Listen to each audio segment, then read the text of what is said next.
Oh, hey everyone, Fritz here. In today's video, we're going to be installing the rear sway bar on the M235i.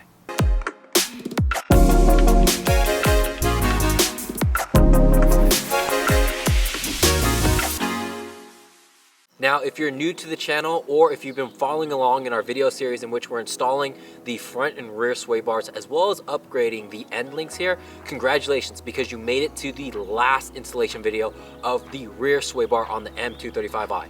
And if you haven't seen that video in which we installed the front sway bar, this video, then I would recommend that you check that video out first before doing this installation. One, because you are going to see a more significant improvement in your handling when doing the front sway bar versus the rear. Even though that we had to have that engine support on the top, the front sway bar is a little bit easier to manage just because we don't have to remove the exhaust and we don't have to worry about the drive shaft. So if you feel uncomfortable with that install, then I would not recommend this one for you. Just get it done at your local shop. If you don't have a mechanic that you trust, I'm gonna leave my recommended mechanic down in the description. But if you are up to the task, then you can expect to be rewarded with the bragging rights to say that you installed the thickest sway bar on the M235i currently. A 32 in the front and a 22 in the back I think is going to be more than enough here, and we even have 3 points of adjustability in the rear sway bar. You start in the middle and then move your way towards the inner portion of the bar if you want a stiffer handling experience, or move your way out towards the edge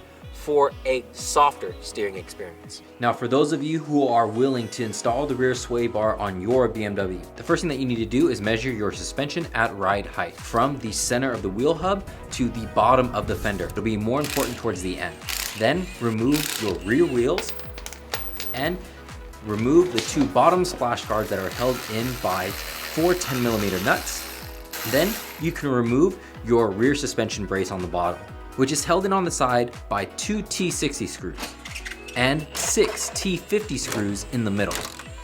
Then you remove the 2 lateral splash panels, which is held in by an 8mm screw near the middle subframe bolt, 2 push rivets in the wheel well liner, 2 T30 rivet screws on the side near the jack stand, and then 2 more push rivets near the front.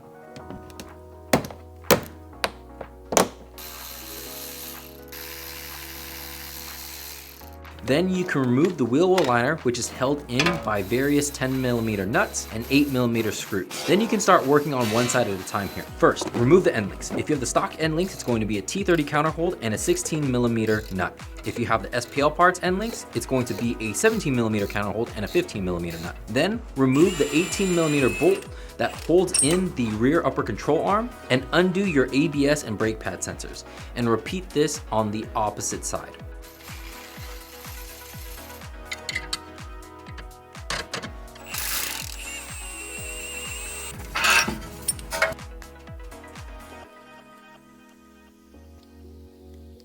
Just know that when you remove the sensors on the passenger side that you have one more sensor here. So make sure that you know which one goes into which slot. And if you need a quick refresher, here you go. Now remove the ride height sensor and completely detach it from the rear subframe. And now we can get on to disconnecting the exhaust by undoing the 2 E10 bolts that hold in the exhaust hanger near the transmission brace. Then disconnect the exhaust flap module by pushing down on this lever here and pulling it out. Then undo the 2 13mm nuts that hold in the muffler, and make sure that you have a jack or jack stand ready to go to support this, because nothing is holding in this end of the exhaust, so it will fall if it's not supported. Then you can remove the metal nuts that hold in the heat shield and slide it back to reveal the drive shaft support bearing. And the front heat shield, you might need to bend it just a little bit so you have access to those bolts. Now you're going to want to place a jack on the differential at the same place that we used as our rear center jack point. Then you can remove the 2 rear E18 subframe bolts, but you'll want to thread them back in. This is going to make sure that the rear subframe stays aligned and we don't need our jack to completely support it as well. Then you can completely remove the 2 middle E18 subframe bolts, as well as the 4 E14 subframe bolts that are at the very front, 2 on each side. And just be careful here because this carrier will come out when you remove these bolts. Then you can lower down the subframe and remove the 2 E12 bolts that hold in the sway bar bushings. If you're lucky enough to get in a power tool here, great. Because of all this tubing here, I was only able to get in the 3/8 ratchet on the passenger side. Then remove the bushings.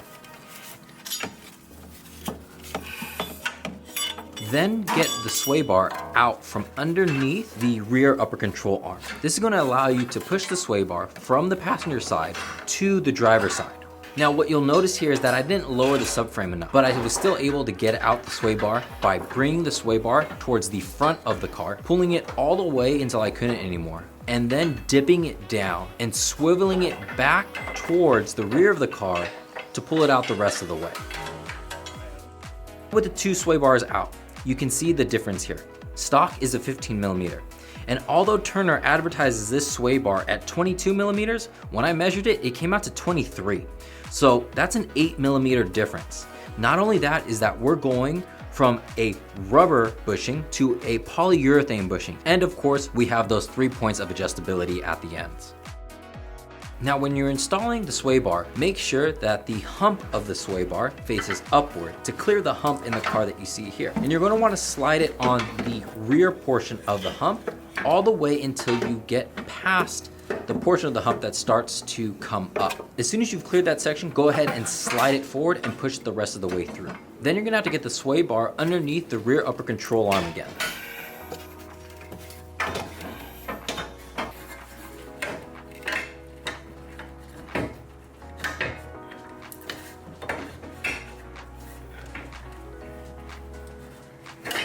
Now it's time to prep the bushings with some silicone-based grease. And this is going to help increase the bushing's longevity and prevent this sound.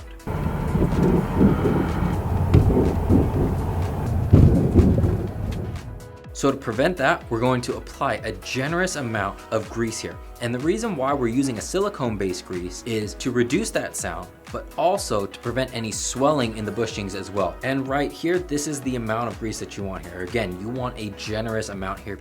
After you've applied the bushing to the outside of the bump stop with the opening facing the rear of the car, go ahead and apply some more grease on the top portion of the bushing and then put on the bracket. Then you're gonna have to adjust the zerk fitting here for your grease gun. So go ahead and see what works for you, but what I found was a 45-degree facing the front and middle portion of the car.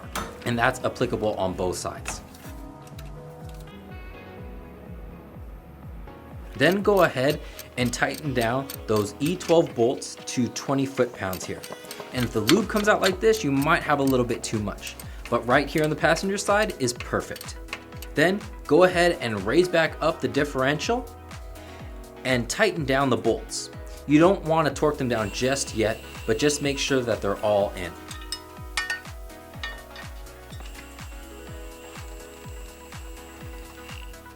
And then you're going to want to tighten down the subframe bolts from front to back. So starting off with those E14 bolts, you're going to want to tighten these down to 33 foot-pounds. And then the E18 bolts tighten down to 80 foot-pounds.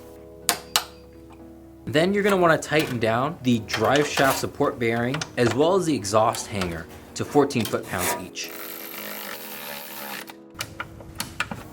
Then you can slide back over the heat shield and tighten it down. Then you can reconnect the 2 13mm nuts that hold in the muffler to 14 foot-pounds before reconnecting the exhaust flap module. And while you're down here, it's a good idea to reroute and reconnect the ride height sensor. Then when you get back up into the wheel wells, go ahead and reconnect the ABS and brake pad sensors.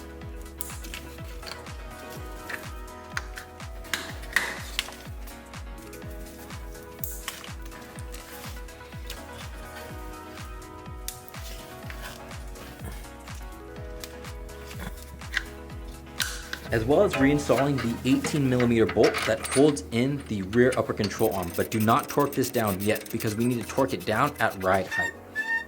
So that 14.5 inches that we measured in earlier, we're gonna wanna bring the rear axles, both of them, to that height. And then once you get the car up to ride height, tighten down the rear upper control arm to 74 foot-pounds.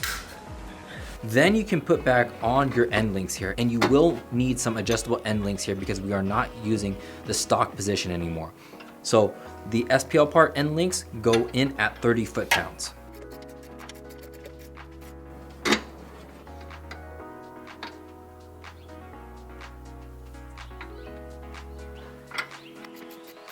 Then you can reattach the 2 lateral splash guards, the 2 T30 rivet screws, the 8mm screw near the subframe bolt, and the 2 rivets in the front.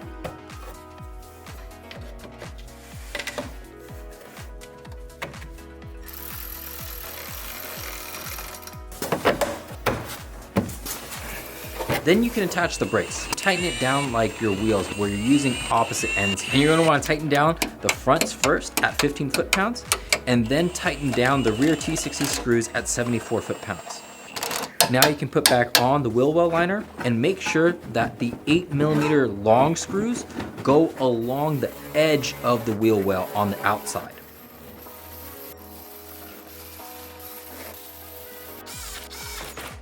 And don't forget the 2 bottom rivets that connect to the lateral splash guard. And lastly, putting in the 10mm nuts that hold in the 2 bottom splash guards. And just like that, you're all done installing the rear sway bar on your BMW. And just like the front sway bar, I cannot recommend enough this huge 1/2 inch drill in order to remove those subframe bolts, as well as this 3/8 ratchet for those tight spaces in order to get out those nuts and bolts. These are fantastic tools that are gonna make this installation a whole lot easier. And once you have this sway bar installed, you can expect the back end of the car to feel a whole lot more stiff when you're coming out of the turns. So expect a review video coming out shortly. And if you found this video helpful, please leave a like and subscribe. Everything that we use in this video is gonna be down in the description. And as always, please leave any questions that you have regarding this installation down in the comment section below. And I'll see all of you guys in the next one.